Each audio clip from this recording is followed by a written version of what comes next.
Hello, welcome again to the YouTube series, Papa Lee and the Aliens.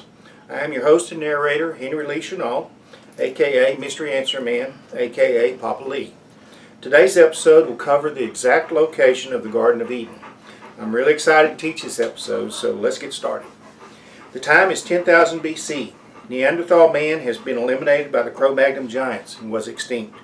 Homo sapiens had spread all over the globe, still living in fear of the few red-haired giants that remained.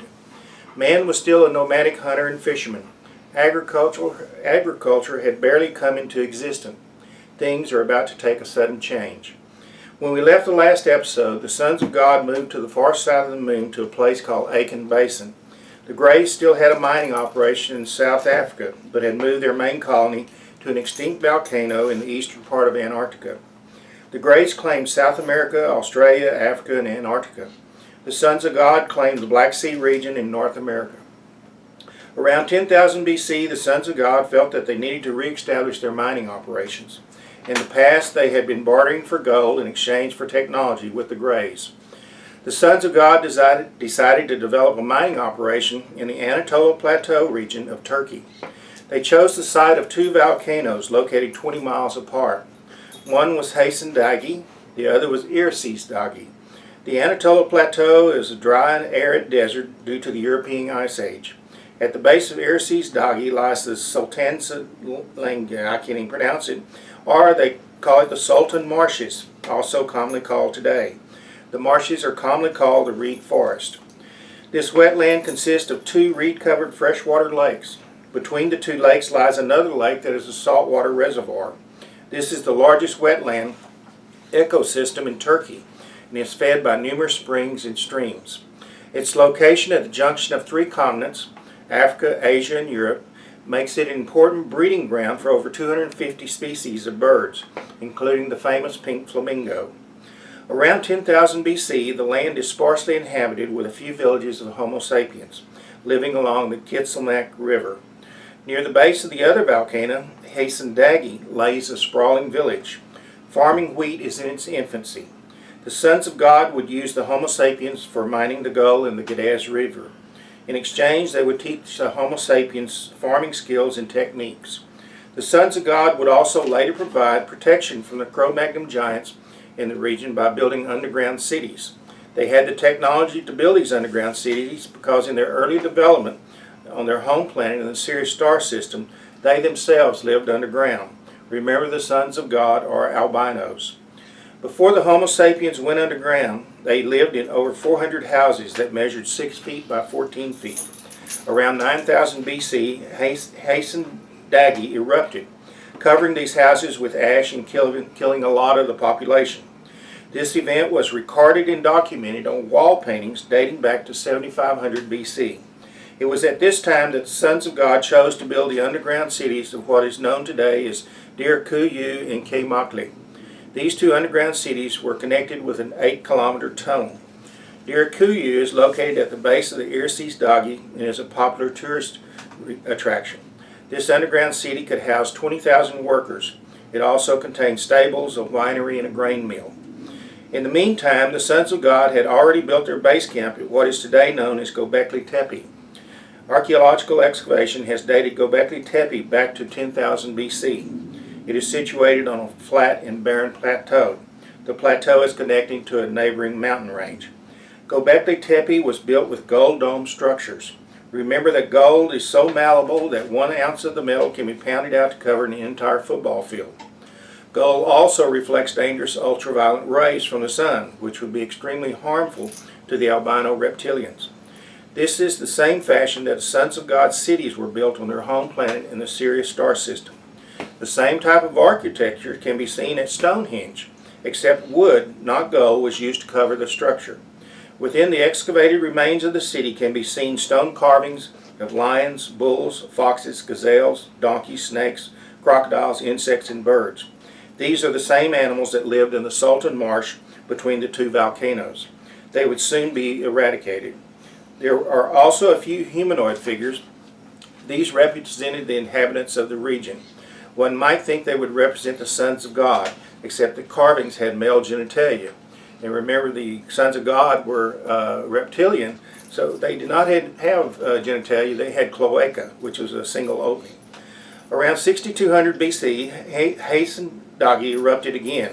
This time the ash covered the underground cities, closing off the ventilation shafts and killing all of those inhabitants underground. The workers above ground all died from ash, heat, and mudslides. The sons of God decided to vacate Göbekli Tepe and relocate in the Black Sea region. Before they would leave the Anatolia region, they would perform 2 acts. The first act was to bury their city. The site was deliberately backfilled with debris, mostly flint, gravel, stone, tools, and animal bones. These animal bones were the same animal species carved on the stone pillars. Some of these animal species went extinct in this region after the eruption of Haysen-Dagi around 6200 BC.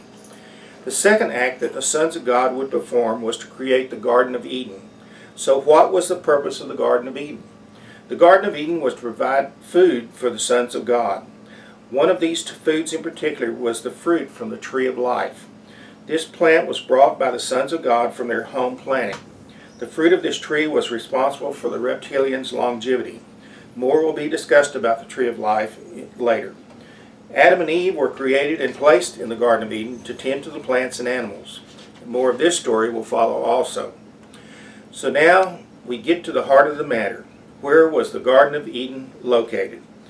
The exact location of the Garden of Eden was in the valley at the base of the Erciyes-Dagi at the bottom of the eastern slopes of the volcano. Glaciers melting on that side of the volcano created a lake from which a river flowed. Today that river is called the Sahim Neri. I'm going to stop here and I'm going to catch you up on where we're at. This is a map of Turkey right here. This is the Black Sea. The 2 volcanoes, Haysen-Yerses is this one right here, and Haysen-Dagi is this one right here. Göbekli Tepe is located right here. Remember, these 2 volcanoes were only 20 miles apart, and in between them was the Sultan Marsh. We'll go over here to this map, let you catch up. Haysen-Dagi is right here.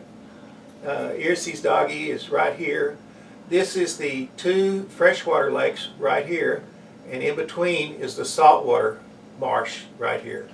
And that is one of the richest ecosystems in that part of the region. Going to show you a little bit here. This is the mini ice age that was covering Europe at the time. This is Turkey right here in this region. And because of this ice age here, this region stayed dry and arid, and it was extremely like a desert. Going to show you here the location of Turkey so far as the tectonic plates. This is a very active volcano and earthquake zone. This is the Arabian plate right here. This is the African plate right here. And this is the Eurasian plate here. So what happens is that these 3 areas just collide with one another, and you get a lot of earthquakes and you get a lot of volcanoes there. So far as the earthquakes, no, not so far as the earthquake, Göbekli Tepe, I want to show you some of these images here. These pillars are how the Göbekli Tepe was built. You can see the arrangement here in a circular fashion. This is just like Stonehenge. These center pylons are actually taller than the others. A gold dome actually covered these, and it was just like the cities that was built on in the Syrian star system, or the home planet. On the pillars, you can see all kind of little animals here. There was crocodiles, there was foxes, there was all kind of birds. Scorpions, cattle, or probably some type of water buffalo, and this was the image of the man here. They said that he had a loincloth, but to me he looks like he has testicles and a penis when you look real closely at him. So anyway, he had male genitalia, so this was not the sons of God. The exact location, remember I said it was on the eastern slopes of Erciyes-Dagi volcano. I'm going to go over here to show you a close-up. This is the eastern slopes of it. There's a valley here and there's actually a lake that empties out, and there's actually a river that runs down this way. And right here in this region is where the Garden of Eden is located, or was located. Now it is probably under about 200 to 300 feet of sediment, because this mountain is in continuous erosion, and all of this will silt in whenever the ice melts and everything. This is the top view of the volcano. It's always snow covered.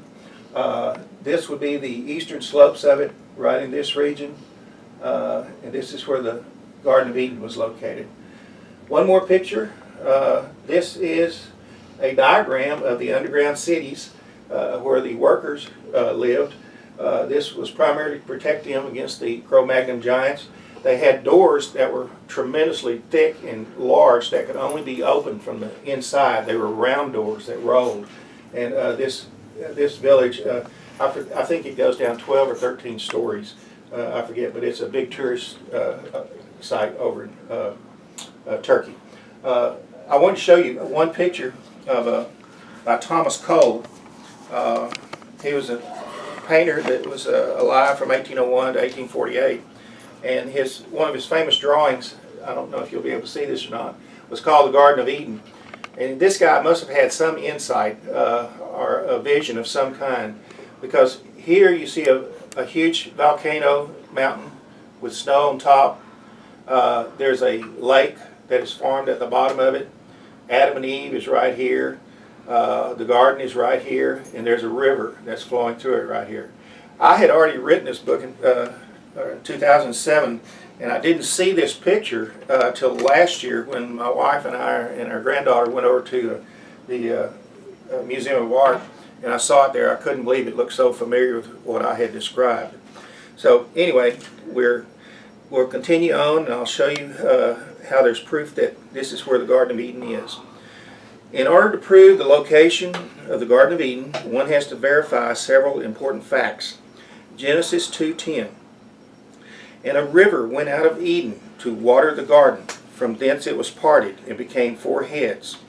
The head of the first is Pison, that is it which compassed the whole land of Havilah, where there is gold, and the gold of that land is good. There is bdellium, and the onyx stone. And the name of the second river is Gihon. The same is it that compassed the whole land of Ethiopia. And the name of the third river is Hiddekel, that is it which goeth toward the east of Assyria. And the fourth is Euphrates. The location of the first river, the Pison, is the remains of the Geddes River drainage basin. Much of the river has been broken up through the uplifting of the Anatolia Plateau. Turkey sits at the junction of 3 tectonic plates, the Arabian Plate, the African Plate, and the Eurasian Plate. The river at that time encompassed the whole land of Havilah. Havilah's location has never been determined by the experts. Havilah was the Anatolia Plateau, a dry, arid desert that got less than 10 inches of rain per year. This was due to the mini ice age in Europe 10,000 years ago. So we went through this a little while ago. I want to show you the river basin, because the river now is just very, very short. It's not over in this region now, but this is the whole drainage basin of the Geddes River, and the volcanoes are right in this region right up here. So I believe that this whole region, all of this right here, is called Havilah, and it is the Anatolia Plateau. It's a raised region. Again, the tectonic plates are crushing all of this land and causing all this to uplift. So over a period of time, the river channels will change directions. Genesis 2:11-12.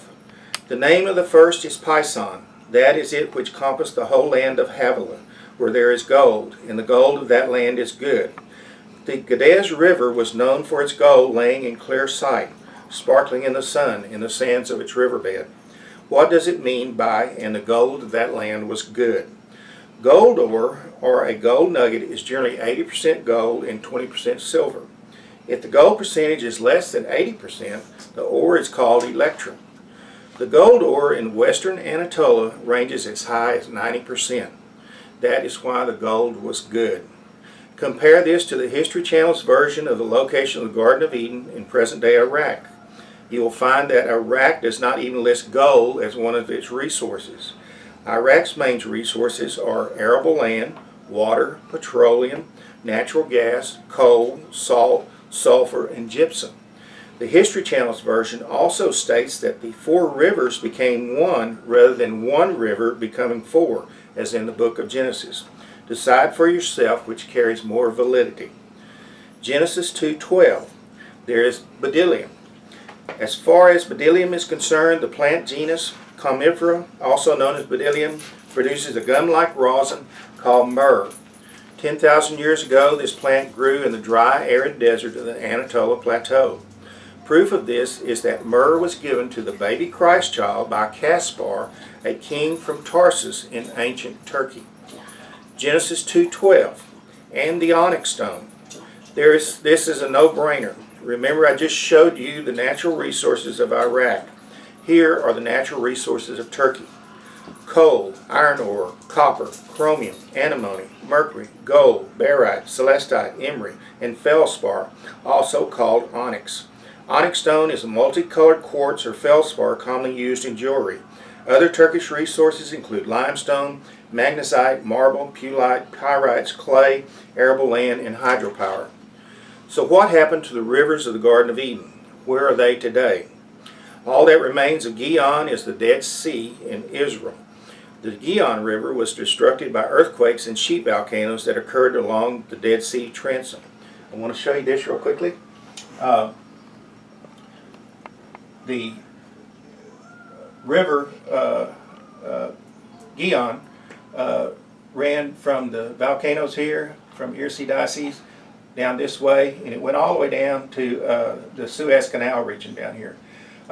You can see this Dead Sea transom. This is a fault line here, which created basalt volcanoes or sheet volcanoes that came over, and they also created a lot of earthquakes. And it disrupted the river's flow here, and all that's left of it now is the Dead Sea, which is here. And the Dead Sea is the lowest level of anywhere on Earth, right there. So that's what happened to that river. The Tigris and Euphrates rivers still remain today. The headwaters today, called the Irma River, was disrupted by massive earthquakes on the East Anatolia Fault. This event was actually recorded in the Bible, Genesis 10:25. And unto Eber were born two sons. The name of one was Peleg, for in his days was the earth divided. Show you here. You have the volcanoes here, the Garden of Eden. The Tigris River flows this way, and the Euphrates River flows this way.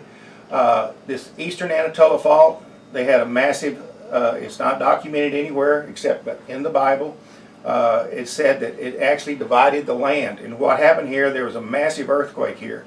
And the river that was, the heads of the river that were flowing this way were disrupted and cut off, so that these became two individual rivers forming this way. And this is what happened to those two rivers. So there you have it. Documented evidence of the exact location of the Garden of Eden. I will show you more startling proof or answers in the next episode. From Dust Thou Art. For now, Papa Lee signing off. The Lord is my shepherd. Bye.